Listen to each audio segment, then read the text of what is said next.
तो आज देख लेते हैं BSc fifth semester botany paper second. ये पेपर है एमजेपीआरयू का, यानी कि महात्मा ज्योतिबा फुले रोहिलखंड यूनिवर्सिटी बरेली का। जिन बच्चों ने अब तक एग्ज़ाम नहीं दिए हैं उनके लिए ये क्वेश्चन पेपर सोने पे सुहागा, क्योंकि उन बच्चों के क्वेश्चन पेपर में इस क्वेश्चन पेपर के बहुत सारे क्वेश्चन फंसे हुए दिखाई देंगे। मानो या ना मानो, यही सत्य है।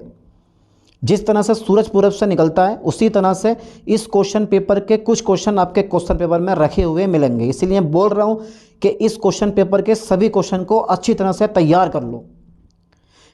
पेपर फर्स्ट मैंने बनाया नहीं है क्योंकि एमजेपीआरयू ने पेपर फर्स्ट रद्द कर दिया गया था, क्योंकि बहुत सारे बच्चों को BSc fifth semester botany paper first की जगह बीएससी फर्स्ट सेमेस्टर बॉटनी का पेपर थमा दिया गया था। कितनी बड़ी गलती करी है भाई, यूनिवर्सिटी है, इतनी बड़ी गलती नहीं कर सकती, लेकिन कर दी गलती है वाली भी। ये गलती हो गई भाई, समझा। अब इस गलती को दूर करने के लिए फिर से ये पेपर करवाया जा रहा है। जैसे पेपर होगा मैं वीडियो अपलोड कर दूंगा, तैयार है ना आप लोग देखने के लिए। चलिए पेपर कोड देख लेते हैं 40406, बहुत बढ़िया। Botany paper B056। और यूपी की जितनी भी यूनिवर्सिटी हैं या बाहर की जितनी भी यूनिवर्सिटी हैं, लगभग सबके पेपर सेम ही कर दिए गए हैं सेमेस्टर वाइज। पहले ईयर वाइज हुआ करते थे, लेकिन इस बार सेमेस्टर वाइज कर दिए गए हैं।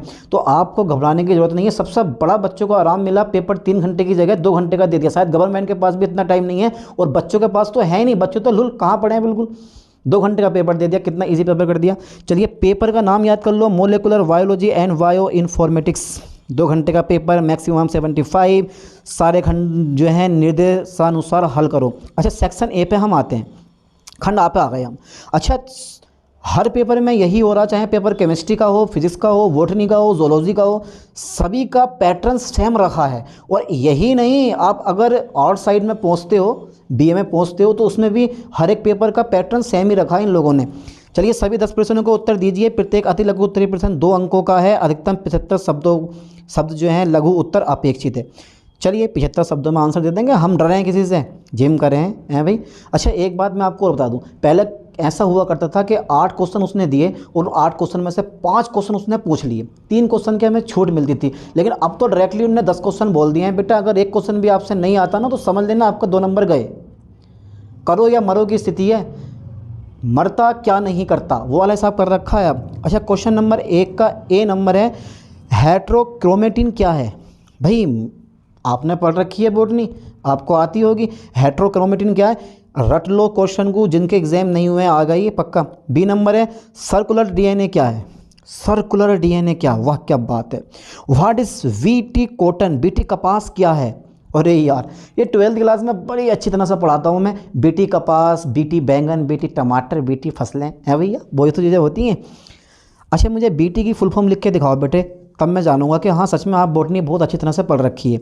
सी नंबर, डी नंबर हमारा जो है ना, ये डी नंबर जो है FASTA है भैया। FASTA का पूरा नाम क्या है? अब आप सोच रहे होंगे कि सर 75 शब्दों में बना के लिखूं।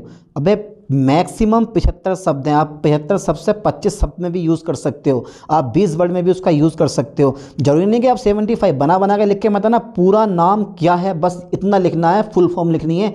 कभी भैया बना के लिख दो। एक बार मैं जब हाई स्कूल में कॉपी चेक कर रहा था ना 10th क्लास की, तो एक लड़के ने बाएं हाथ का नियम लिखा, 2-3 पॉइंट लिख दिए। फिर क्या लिखा, क्योंकि और जब उसको लगा उसको कि यार बड़ा छोटा आंसर लिखा है मैंने, तो उसने क्या काम करा, फिर उन्होंने लिखनी कहानी शुरू कर दी अपनी। क्या भाई एक हाथ में 5 उंगलियां होती हैं, उनमें से 3 उंगली इसलिए ली क्योंकि ये 3 उंगली पास। अजीब पूरा पेज भर दिया। आपको ऐसे करके नहीं आना, ठीक है। चलिए मैं आगे देखता हूँ। अच्छा सिग्मा प्रोटीन क्या है? वाह, सिग्मा प्रोटीन, बीटा प्रोटीन, कौन सी प्रोटीन है यार, बताइए ज़रा सिग्मा प्रोटीन क्या है। चलो छोड़ो आगे देखते हैं। tRNA की संरचना क्या है? बेटा पढ़ रहे हो तो करके तो आना पड़ेगा, पेपर छोड़ना मत। एक क्वेश्चन भी जैसे भी जमा के करके आओ। पेपर में क्वेश्चन को जमा के लिख के आओ यार। नंबर देगा टीचर, क्यों नहीं देगा नंबर? जब आप लिख के नहीं आओगे तो नंबर कहाँ से मिलेंगे आपको? ये भी है ना प्रॉब्लम। तो tRNA की संरचना क्या है? अरे भैया बनाओ ज़रा खुद से। एलिसा परीक्षण का पूरा नाम लिखिए। वाह क्या बात है, एलिसा परीक्षण का पूरा नाम लिखिए। क्वेश्चन हमारा जी है, एलिसा परीक्षण का पूरा नाम लिखिए। क्या नाम है पूरा? जल्दी बताओ 3 सेकंड में। एलिसा परीक्षण का पूरा नाम क्या है? अरे भाई अच्छा ये बताओ जेनेटिक कोड क्या? जेनेटिक कोड क्या है, जेनेटिक कोड किसे कहते हैं हम? अरे यार ये तो 12th क्लास में बहुत अच्छी तरह से पढ़ा होगा, लेकिन बिल्कुल सटीक डेफिनेशन यहाँ पे लिखनी है कि जेनेटिक कोड्स होते क्या हैं, है भैया। अच्छा ठीक है, आई नंबर है, ब्लास्ट क्या है भैया, ब्लास्ट क्या है? Oh my God. चलिए उद्योग, जे नंबर आ गया, लास्ट नंबर, औद्योगिक एंजाइम क्या होते हैं? कई क्वेश्चन तो इसमें 12th क्लास के दे रखे हैं, लेकिन डिफरेंट करके लिख के आना है आपको, बना बना के जमा जमा के लिख के आना, ताकि टीचर को लगे कि बंदे को नॉलेज अच्छी खासी है। ठीक है, चलिए मैं आगे देखता हूँ। सेक्शन बी है, खंड वाह है, लघु उत्तरीय प्रश्न हमें दे रखे हैं। ठीक है, और भैया कह रहा है कि किन्हीं 2 प्रश्नों के उत्तर दीजिए, प्रत्येक लघु उत्तरीय प्रश्न 15 अंकों का। इसमें छूट मिलेगी आपको, 4 क्वेश्चन दे रखे हैं, 4 में से मात्र आपको कुल 2 क्वेश्चन सोल्व करने हैं। प्रत्येक लघु उत्तरीय प्रश्न 15 अंकों का है, अधिकतम 200 शब्दों में लघु उत्तर अपेक्षित है। तो यार 4 क्वेश्चन दे रखे हैं, उन 4 में से 2 क्वेश्चन तो पक्का आपको याद करे हुए मिलने हैं। अच्छा, दूसरा क्वेश्चन है हमारा, डीएनए का द्विगुणन क्या है? जिंदा 12th क्लास का क्वेश्चन ठोका इन लोगों ने, जिंदा 12th क्लास का क्वेश्चन, ना माने देख लेना आप। डीएनए एक द्विगुणन की प्रक्रिया की व्याख्या कीजिए। ठीक है, ओके। क्वेश्चन नंबर 3 अगर मैं बात करूं तो क्वेश्चन नंबर 3 है, बायो इन्फॉर्मेटिक्स के दायरे व लाभ की व्याख्या कीजिए। कर दोगे? जो क्वेश्चन 4 क्वेश्चन है, चारों में से जो आपको अच्छे लगे वो 2 क्वेश्चन सोल्व कर दो। ठीक है, चलिए आगे देखते हैं। क्वेश्चन नंबर 4, ट्रांसजेनिक फसल क्या है? किन्हीं 2 ट्रांसजेनिक फसलों की व्याख्या कीजिए। अच्छा बताओ बेटे, उन फसलों के नाम बताओ जो 2 ट्रांसजेनिक फसलें हैं, जल्दी बताओ। ना पते? अरे पते होगा। अच्छा, 5वां क्वेश्चन कौन सा? 5वां क्वेश्चन है, जैविक डाटाबेस के उपयोग व सीमाएं क्या हैं? जैविक डाटाबेस के उपयोग व सीमाएं क्या हैं? यार जैविक डाटाबेस के उपयोग व सीमाएं क्या हैं? भाई आप पेपर चेक कर लें, पेपर देख लें आप, कितना इजली पेपर उसने पूछा है। ये ना देखें पेपर में क्या पूछा है, ये देखें पूछा तो पूछा कैसे है, किस टाइप से ये क्वेश्चन आया है और किस टाइप से आपको उस क्वेश्चन का आंसर देना। जितने शब्दों में पूछा ना उतने शब्दों में आप करके आना। ठीक है, जैसे कि उसने 15-15 नंबर के 2 क्वेश्चन पूछ लिए। अच्छा, क्या लग रहा है आपको कि मुझे कितने पेज भरने हैं? टीचर लोग आपके शब्द थोड़ी ना गिनेगा।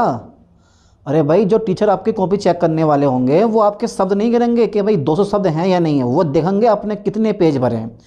एक पन्ने में 2 पेज होते हैं, तो अब क्या कर देना, एक खड़ा पन्ना और एक साइड, एक खड़ा पन्ना एक पेज, यानी कि कुल मिला के 2.5 या 3 पेज आपको भर देने हैं। ठीक है, और अपने क्वेश्चन को विराम दे देना, यानी कि 3 पेज भर दो और क्वेश्चन को विराम दे दो। ठीक है, समझ गए? ये क्वेश्चन करने का हमारा तरीका होता है। तो वहाँ पे टीचर ये मान लेता है कि हाँ भाई बंदे ने 200 वर्ड या 200 वर्ड से थोड़े सा ऊपर लिखा होगा, कोई दिक्कत नहीं है। हर एक क्वेश्चन का यही रीज़न है, 2-2 नंबर, जितने भी हमारे 2 क्वेश्चन 15-15 मार्क्स के आए हैं। चलिए, अच्छा बेटा, आपको कौन से क्वेश्चन अच्छे लगे हैं मुझे ज़रा कमेंट करके बताएं कि सर मैं ये वाला क्वेश्चन अच्छा है, मैं ये वाला क्वेश्चन अच्छा है और मैं ये वाले क्वेश्चन करके आ सकता हूँ। चलिए आगे देखते हैं। सेक्शन सी आ गया हमारा। ठीक है, दीर्घ उत्तरीय प्रश्न है, सेक्शन सी है दीर्घ उत्तरीय प्रश्न। अब कह रहा है कि भैया केवल एक प्रश्न का उत्तर दीजिए। दीर्घ उत्तरीय 25 अंक, यानी कि दीर्घ उत्तरीय प्रश्न 25 अंकों का है, अधिकतम 800 शब्द में दीर्घ उत्तर अपेक्षित है। अब 800 शब्द हैं, क्या लग रहा है 800 शब्द आप कितने लाइन में लिख सकते हैं? बताओ बेटे ज़रा। ज़रूरी नहीं है कि 800 शब्दों 800 से कम भी हो सकते हैं, ज़्यादा भी हो सकते हैं, पर आपको क्या लग रहा है कि मैं कितने पेजों में इस क्वेश्चन 800 शब्दों को लिख सकता हूँ? है भाई, बताइए ज़रा जल्दी। तो कम से कम आपको 2 खड़े पन्ने भरने पड़ेंगे, 2 खड़े पन्ने भर दो, क्योंकि लॉन्ग क्वेश्चन है। 25 मार्क्स का आप आसानी से तो नंबर मिलने वाले हैं नहीं, थोड़ी सी आपको मेहनत करनी पड़ेगी। और उस क्वेश्चन के आंसर में आपको दूध के साथ में मलाई भी मिलानी पड़ेगी, हैट्रिक बढ़िया करके जमा के, ताकि टीचर को लगे भले ही थोड़ा सा आप आगे पीछे करके लिख रहे हो, कुछ याद करा हुआ कुछ बिना याद करे, लेकिन टीचर को ये लगना चाहिए कि इस बंदे ने बहुत अच्छी तरह से मेहनत करी है, अच्छी तरह से लिखा है, तभी वो आपको खुश होकर अच्छे नंबर देगा। राइटिंग पे विशेष मायने रखना है। चित्र जहाँ पूछा गया ना वहाँ सुटेबल चित्र दे के आओ, बिना चित्र के नंबर मिल पाने बहुत मुश्किल होते हैं। अगर लग रहा है कि कोई डायग्राम है छोटा मोटा भी, वो भी बना दो।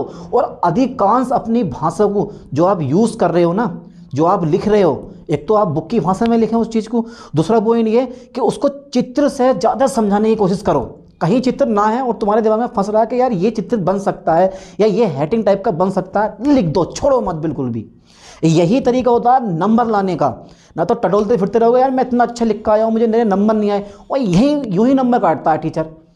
समझ गए आप इस चीज़ को? तो केवल एक प्रश्न का उत्तर दीजिए। दीर्घ उत्तरीय प्रश्न 25 अंकों का है, अधिकतम 800 शब्दों में दीर्घ उत्तर अपेक्षित है। क्वेश्चन नंबर 6 है आनुवांशिक इंजीनियरिंग क्या है? भैया 12th क्लास वाले बच्चे इसको, अगर 12th क्लास वाले बच्चों को मैंने पेपर में बिठा दिया ना तो उनके भी अच्छे खासे नंबर आ जाएंगे। ये आनुवांशिक अब इंजीनियरिंग, ठीक है, ये 12th क्लास का है, आपने पढ़ा होगा, मानो या ना मानो, ठीक है। आनुवांशिक इंजीनियरिंग के उपयोगों की व्याख्या कीजिए, ठीक है। चलिए क्वेश्चन नंबर 6 हमारा हो गया। तो ये बहुत बढ़िया क्वेश्चन है, आप ये 25 नंबर का करके आएँ, ठीक है इसको। और अगर मन नहीं करा होगा आपका तो आगे देखते हैं डाटाबेस क्या है। इसके द्वारा पढ़े गए विभिन्न प्रकार के डाटाबेस के बारे में लिखिए। अच्छा भैया चलो, ये क्वेश्चन तो भैया जिनको जो क्वेश्चन अच्छी तरह से आता है वो वही क्वेश्चन करके आए। लग रहा है कि थोड़ा बहुत डेटा गलत हो सकता है तो न करके आए। जो भी क्वेश्चन आपको अच्छा लग रहा है कि मैं इस क्वेश्चन को बड़ी अच्छी तरह से लिख सकता हूँ।